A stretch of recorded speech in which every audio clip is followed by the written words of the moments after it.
Cours 3, les dyslipidémies. Donc, partie 1, dyslipidémie, partie 2, lipodystrophie. Pour la dyslipidémie,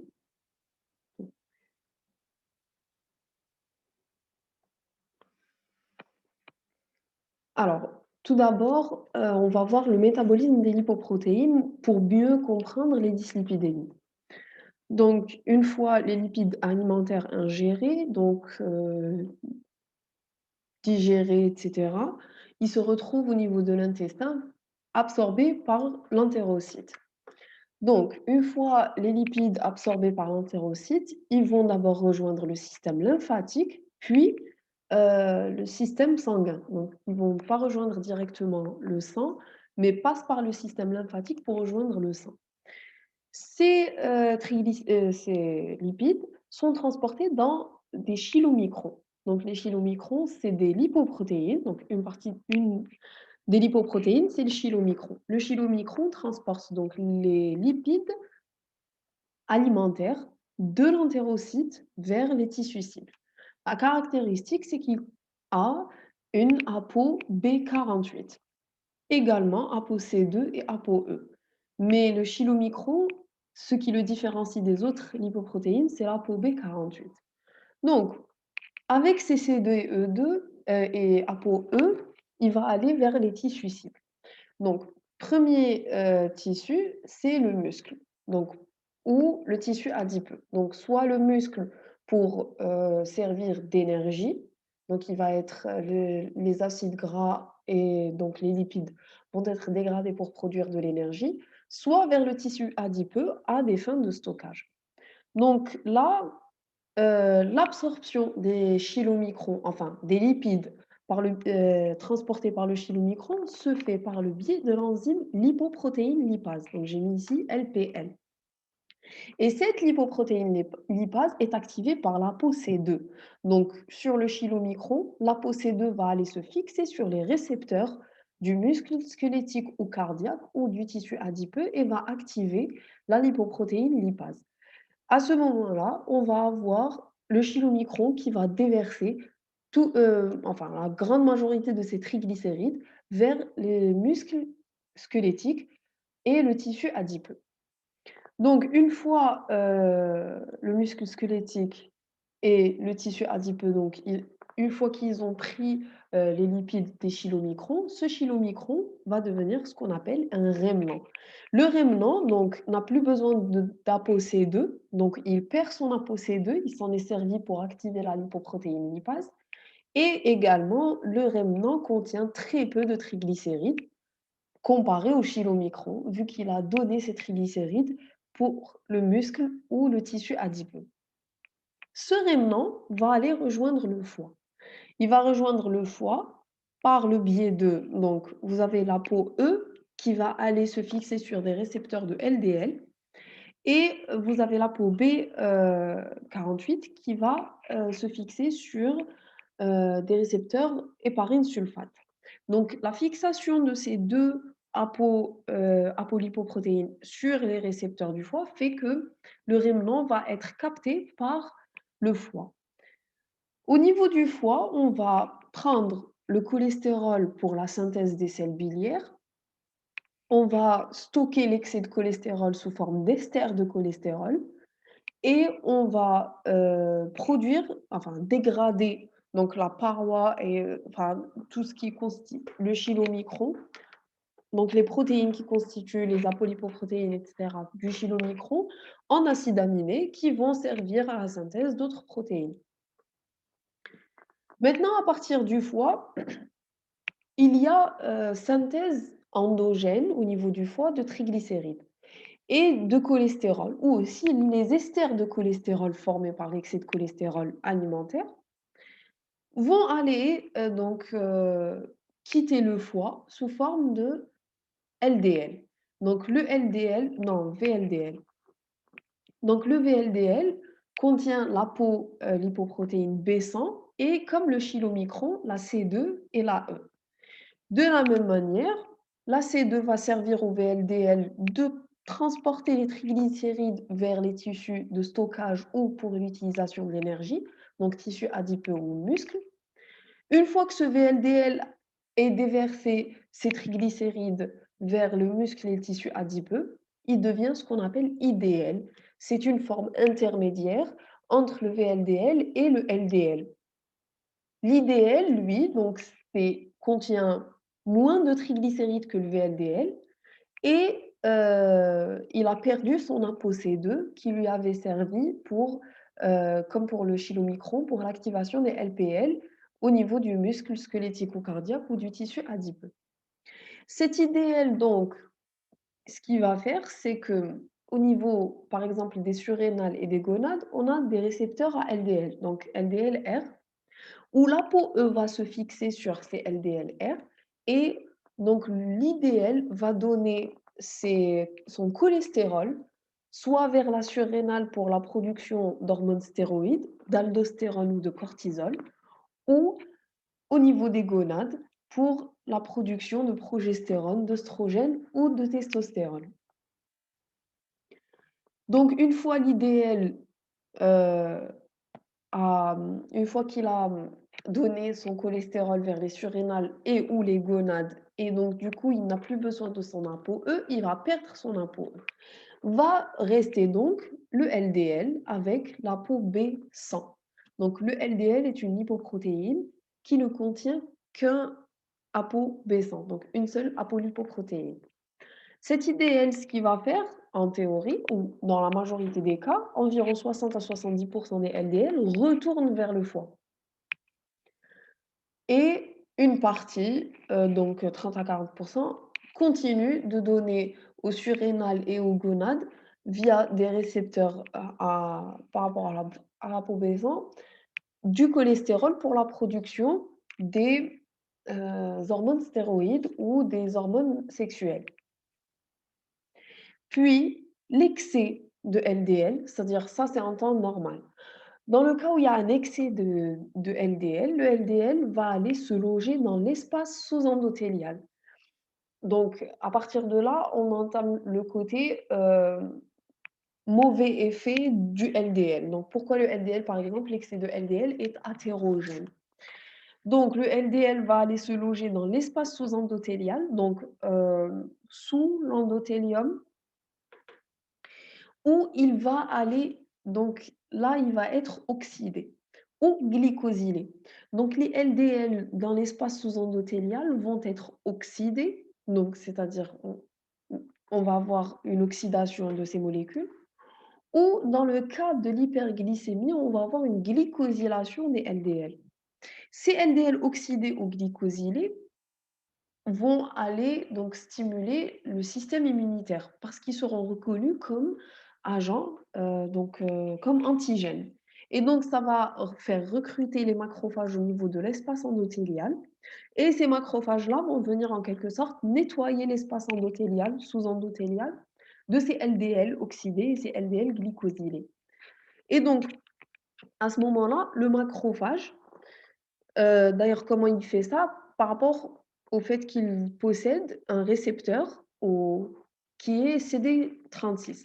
Grâce à son récepteur CD36, il arrive à capter les LDL et à nettoyer l'espace sous-endothélial.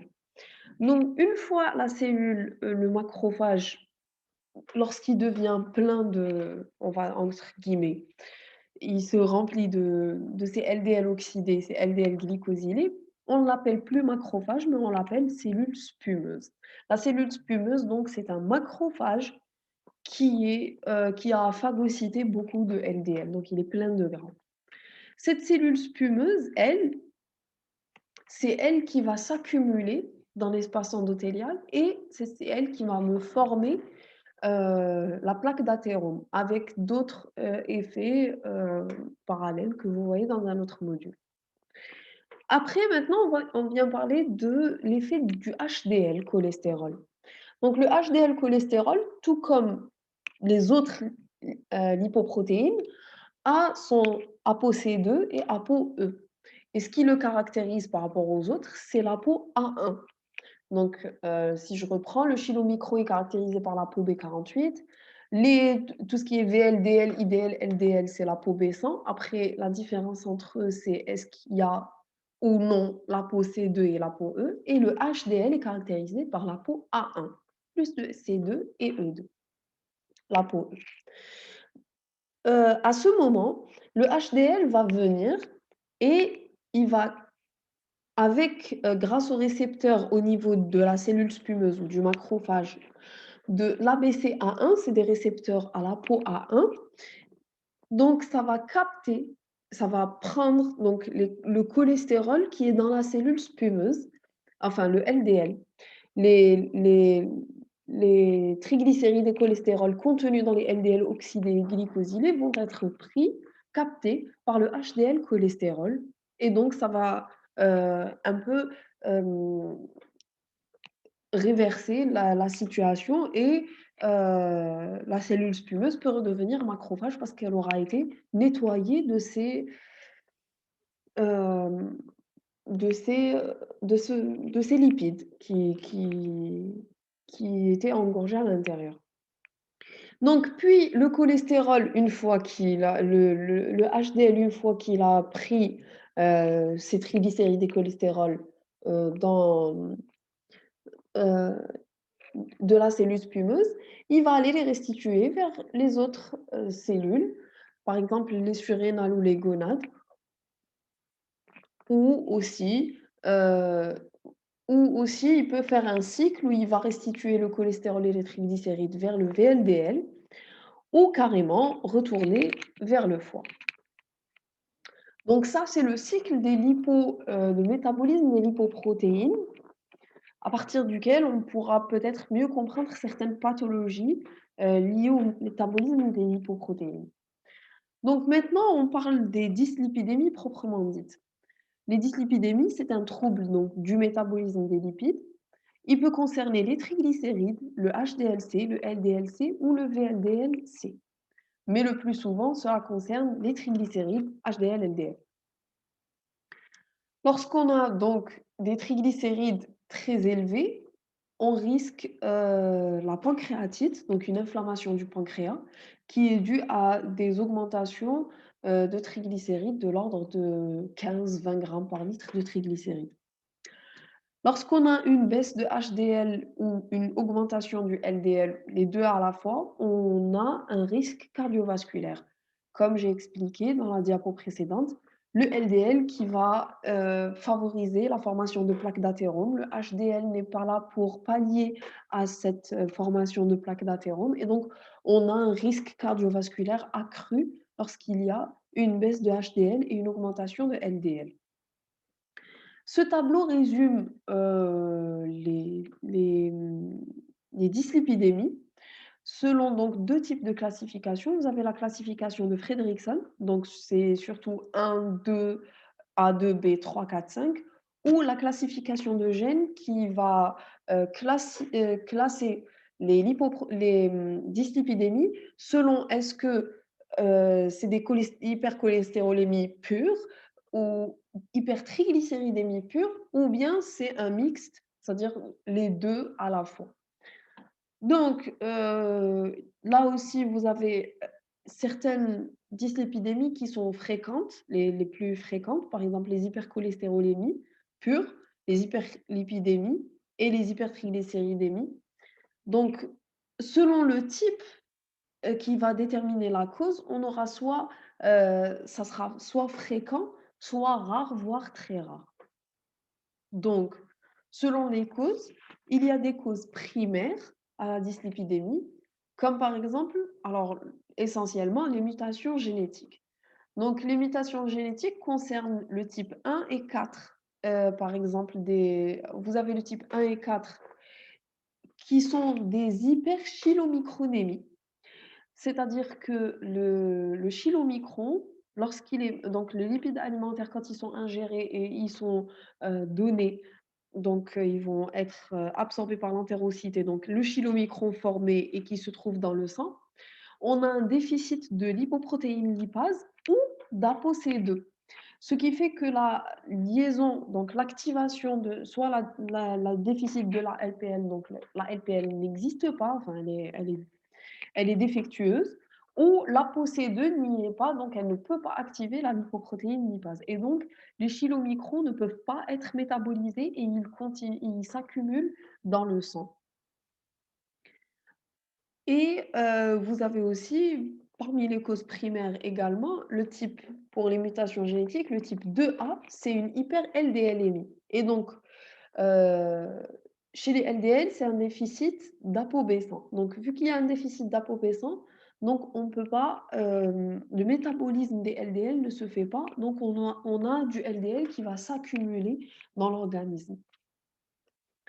Et à côté, vous avez des causes secondaires. Les causes secondaires, donc en général, c'est connu, les régimes déséquilibrés, l'apport élevé en graisses saturées ou en glucides et certaines maladies peuvent présenter un facteur de risque de dyslipidémie, c'est-à-dire certaines maladies peuvent se compliquer, en dyslipidémie comme le diabète, l'hypothyroïdie, la néphropathie et bien sûr l'alcoolisme peut conduire à la dyslipidémie.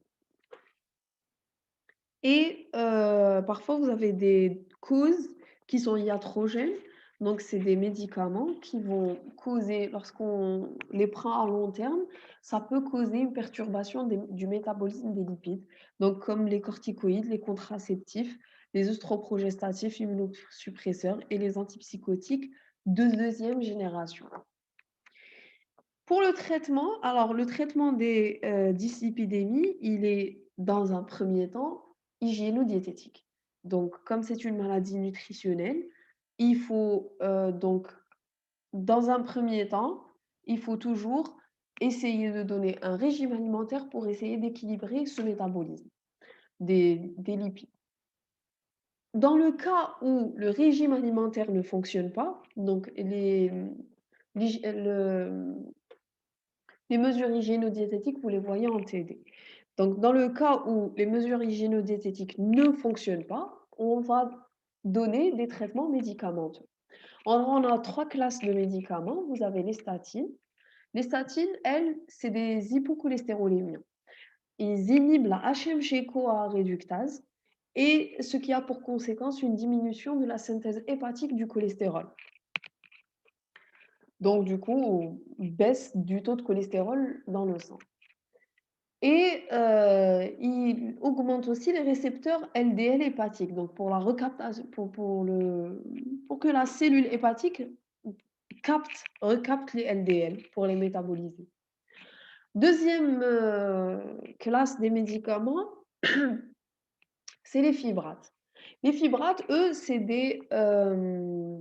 ils vont agir au niveau, pour diminuer le VLDL à triglycérides. Donc c'est des hypotriglycéridémiants et aussi, ils vont stimuler la LPL, la lipoprotéine lipase, pour capter le maximum de triglycérides sanguins dans les cellules cibles. Et enfin, il y a les résines. Donc, les statines et les fibrates, selon les cas, peuvent être utilisés soit seuls, donc soit des statines, soit des fibrates, soit une combinaison des 2. Donc, c'est au médecin de décider après. Les résines, elles ont une action indirecte sur l'inhibition de la réabsorption des sels biliaires.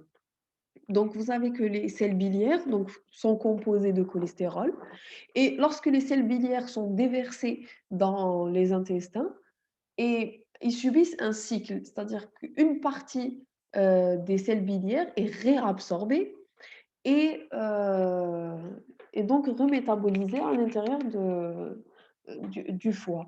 Donc le fait d'inhiber la réabsorption des sels biliaires, donc les sels biliaires vont partir dans les selles et donc le foie va devoir puiser du cholestérol qui est en excès pour fabriquer de nouveau des sels biliaires. Donc c'est une action indirecte sur la diminution du taux de cholestérol sanguin. Donc ça, c'est pour les dyslipidémies.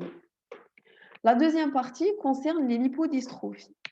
Donc, selon le nom lipodystrophie, donc c'est l'hypo touche le tissu adipeux, 10 pour anomalie et trophie pour développement. Donc c'est une anomalie du développement du tissu adipeux. Elle peut se caractériser soit par une lipoatrophie, c'est-à-dire une diminution, une atrophie du tissu adipeux, ou une lipohypertrophie, c'est-à-dire l'hypertrophie du tissu adipeux, donc son expansion, donc l'expansion du tissu adipeux. Pour, une définition officielle, on va dire que c'est une absence localisée ou généralisée de tissu adipeux. Le tissu adipeux, cette absence du tissu adipeux dans le donc cette absence du tissu adipeux, chez la personne peut être soit localisée, donc on a une partie du corps qui n'a pas de tissu adipeux, ou ça peut être généralisé, donc une lipoatrophie sur tout l'organisme de la tête aux pieds. Elle peut s'accompagner d'hypertrophie d'autres dépôts adipeux. Bien sûr, ça ne concerne pas la lipodystrophie généralisée. Donc, il existe plusieurs types de lipodystrophie. Donc, vous avez des types qui sont primaires ou des types qui sont secondaires et donc qui sont acquises. Pour les types primaires génétiques, en général, c'est des maladies orphelines ou les secondaires, c'est des maladies auto-immunes ou par rapport à des médications. Les médications comme souvent les antirétroviraux pour les infections à VIH ou des sites d'injection répétées comme par exemple chez les diabétiques de type 1 qui se font des injections d'insuline ou lorsqu'on a des injections de corticoïdes à très long terme. Là, les injections sur un seul et même site peuvent conduire à une lipodystrophie localisée. Il faut savoir que les lipodystrophies, qui sont soit des maladies orphelines ou des maladies auto-immunes, représentent 3 cas pour 1 million de personnes. C'est-à-dire que c'est une maladie quand même rare.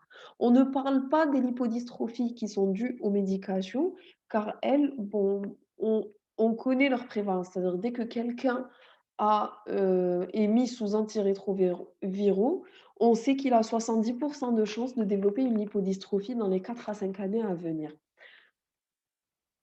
Donc, vous avez donc la généralisée, la partielle ou la localisée. Généralisée, c'est tout le corps. Partielle, c'est elle touche juste une partie des membres, par exemple, les membres inférieurs ou les membres supérieurs ou juste le visage et le tronc. Et elle peut être localisée, c'est-à-dire comme pour les points, d'injection, c'est vraiment une petite partie de l'organisme qui subit cette lipodystrophie. Alors, on commence par la généralisée congénitale. La lipodystrophie généralisée congénitale, c'est une perte totale du tissu adipeux qui se reconnaît à la naissance. Elle se produit à la naissance ou à la limite durant l'enfance. Elle est autosomique récessive, c'est-à-dire que si un parent, est lipodystrophié, cela ne va pas dire que son enfant va l'être systématiquement. Et vous avez la généralisée acquise. La généralisée acquise, c'est une perte totale du tissu adipeux, mais elle est progressive. Elle est progressive, elle se fait lentement parce que là, c'est la généralisée congénitale, c'est à la naissance, durant l'enfance, c'est donc durant les 3-4 premières années de vie. La généralisée, les hypodystrophies généralisées acquises, c'est une perte totale, mais qui se fait sur plusieurs années. Parfois elle peut même commencer à l'adolescence et elle est le plus souvent associée aux maladies auto-immunes. On vous met des exemples donc de personnes lipodystrophiées, donc de droite à gauche. Donc vous avez, la photo d'une femme qui a une lipodystrophie généralisée. Donc chez cette femme, justement, on peut suggérer qu'elle est juste mince. En fait, elle ne possède pas de tissu adipeux. À gauche, c'est un homme qui aussi, on voit très bien, par exemple, on voit très bien ses muscles, heu, l'apparence de ses muscles et cette personne n'est pas forcément, quelqu'un de sportif. C'est-à-dire, il ne fait pas forcément un régime, il ne fait pas forcément beaucoup de musculation pour avoir des muscles apparents ou un régime alimentaire par exemple, pour la sèche, pour justement enlever le gras. Non, cette personne ne possède pas de tissu adipeux. Et vous avez chez les enfants aussi, donc à gauche, c'est un enfant, et à droite, c'est un adolescent. Donc vous voyez un peu la lipodystrophie généralisée, comment elle se voit.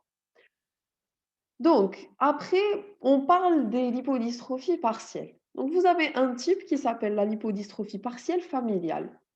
C'est une perte de tissu adipeux des membres soit inférieurs, soit supérieurs. Donc, on a dit, elle est partielle. Elle touche une partie du corps.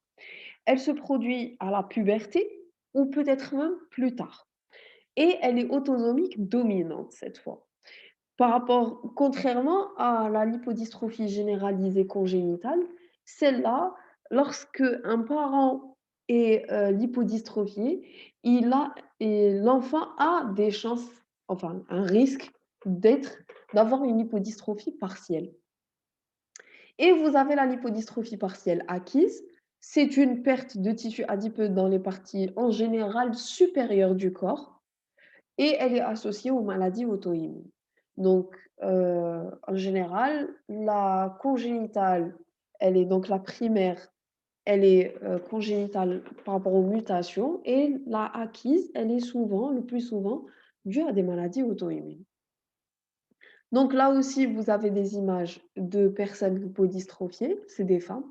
Donc, de gauche à droite, donc, la première personne, on voit que ses jambes et ses bras, sont minces, alors que son visage et son ventre sont gros. Elle possède très peu de poitrine, donc elle a en fait une la disposition du tissu adipeux, elle est disproportionnée et ça, c'est dû au fait qu'il y a eu une perte de tissu adipeux au niveau, par exemple, des membres inférieurs et des membres supérieurs, donc les bras et les jambes.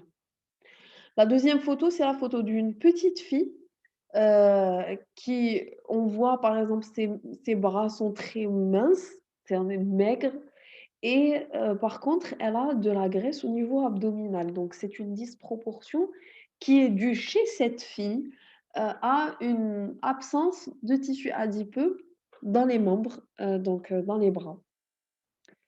3e photo, c'est une femme. Donc celle-là, elle a une, lipodystrophie, partielle donc de la partie supérieure. Donc on voit par exemple la partie inférieure, on a une hypertrophie du tissu adipeux. Par contre, les membres supérieurs, on n'a pas de tissu adipeux. Donc si par exemple vous coupez l'image en 2, vous pouvez, supposer que ce sont 2 personnes différentes. Et la quatrième, ça c'est une dame âgée. On voit également qu'elle a de la graisse au niveau du tronc et du visage. Par contre, ses bras et ses jambes ne contiennent pas de tissu adipeux. Maintenant, on va parler de la lipodystrophie induite par les HAAT, c'est les antirétroviraux. C'est une thérapie anti-HIV qui inclut des inhibiteurs des protéases ou des analogues des nucléosides. Là, pour voir, c'est les 2 photos. Alors les 2 premières photos, c'est, un seul et même homme. Bon, c'est des photos prises, à des moments différents. Mais la personne, vous voyez, elle a perdu tout le tissu adipeux au niveau du visage. Par contre, au niveau abdominal, on a une hypertrophie, donc une entre guillemets, «une obésité abdominale». Et vous avez aussi, quelque chose de caractéristique également des lipodystrophies, c'est ce qu'on appelle la bosse de bison. C'est d'avoir une hypertrophie du tissu adipeux derrière le cou. Chez les personnes, qui sont sous ces antirétroviraux, donc on va avoir par rapport à la définition de la lipodystrophie, une absence, de tissu adipeux localisé, donc par exemple au niveau du visage, accompagnée d'une hypertrophie du tissu adipeux dans d'autres sites, comme par exemple au site abdominal. Et dernier type de lipodystrophie, c'est celle qui est localisée. En général, c'est les injections répétées au même endroit, surtout chez les diabétiques de type 1. C'est pour ça que chez les diabétiques de type 1, on leur recommande de faire, des injections tous les jours à des endroits différents, de telle sorte à avoir plusieurs points d'injection et à ne pas répéter la même injection au même endroit, ce qui va agresser cette partie qui subit l'injection toujours au même endroit et donc elle va réagir en dystrophiant son tissu adipeux. Vous avez donc les 2 types, donc soit l'hypoatrophie, soit hypertrophie. Donc là, c'est la première image, c'est une hypoatrophie du tissu adipeux. Donc vous voyez comme heu, des trous, heu, donc c'est une perte du tissu adipeux à l'endroit de l'injection et par contre, deuxième image, c'est la lipohypertrophie, donc un développement du tissu adipeux au site de l'injection.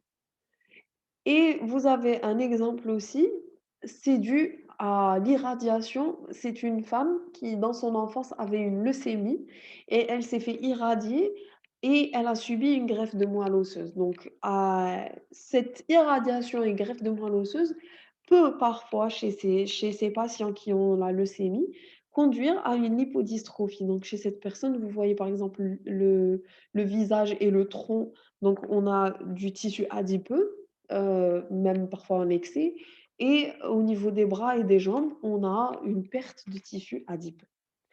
Voilà. Donc maintenant, quelles sont les conséquences ou les complications d'une lipodystrophie? En fait, la lipodystrophie qui est, heu, la localisée, elle n'a aucun effet sur, le métabolisme ou c'est juste quelque chose de disgracieux. La lipodystrophie qui est partielle, elle a moins d'effet que la lipodystrophie qui est généralisée. C'est surtout la généralisée qui va poser problème. Parce que ce qui se passe, c'est qu'en absence du tissu adipeux, on va avoir une diminution de la leptine. Et la leptine, parce que la leptine, elle est sécrétée par le tissu adipeux. Et comme la leptine régule l'appétit, et donc plus il y a de leptine, elle a un effet anorexigène. Donc si on diminue la leptine, on augmente la sensation de faim, ce qui va nous donner des hyperphagies. Et donc ces hyperphagies vont conduire à un apport d'énergie qui est, excessif.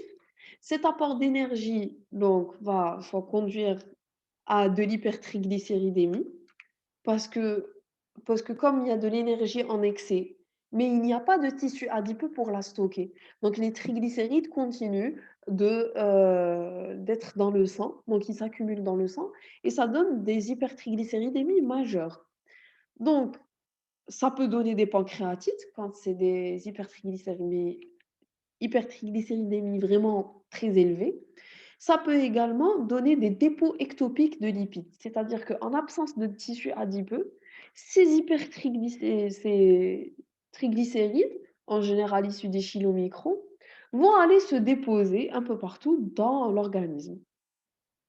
Alors, le premier lieu, c'est, le foie, où elle va causer une stéatose hépatique. La stéatose hépatique conduit, elle, à une insulinorésistance. L'insulinorésistance, j'ouvre une parenthèse, l'insulinorésistance qui peut se manifester chez certaines personnes par, ce qu'on appelle de l'acanthosis nigricans. C'est des parties du corps, en général le cou et les aisselles, qui, sont hyperpigmentées. Et ça, c'est dû à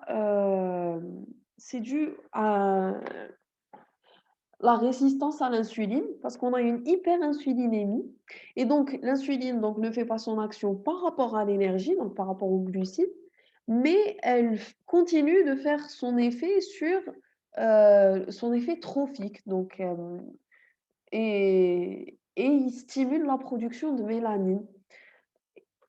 Et donc ça peut donner de la candosis nigricans. C'est des parties surtout, donc j'ai dit le cou et les aisselles qui deviennent noires, donc plus foncées que la couleur de la peau. Ça peut chez des personnes, par exemple, en surpoids ou prédisposées, ça peut guider, pour suspecter une insulinorésistance et donc pouvoir intervenir avant la survenue d'un diabète de type 2. Chez les patients avec lipodystrophie, souvent le diabète de type 2 arrive à l'adolescence parce qu'il y a tellement de perturbations du métabolisme que le diabète de type 2, il va survenir très tôt dans la vie de la personne. Alors, les hypertriglycéridémies, quand on a dit des dépôts ectopiques de lipides, on peut avoir ce qu'on appelle la lipémia rétinalis, c'est-à-dire que les vaisseaux, ça c'est une photo d'un fond d'œil, les vaisseaux c'est pas des dépôts ectopiques, hein, mais les vaisseaux sanguins de la rétine, de l'œil, paraissent comme blanc crémeux, tellement il y a des triglycérides dans le sang. Et vous avez ce qu'on appelle les xanthomes. Les xanthomes sont, des dépôts ectopiques de lipides. Ils vont se déposer sous la peau. Donc sur cette photo, ils se déposent sur, heu, la dans les mains. Ça peut se développer aussi au niveau des articulations ou aussi ça peut se développer au niveau, de l'œil, donc sur les paupières. Voilà, c'est tout pour, ces 2 chapitres.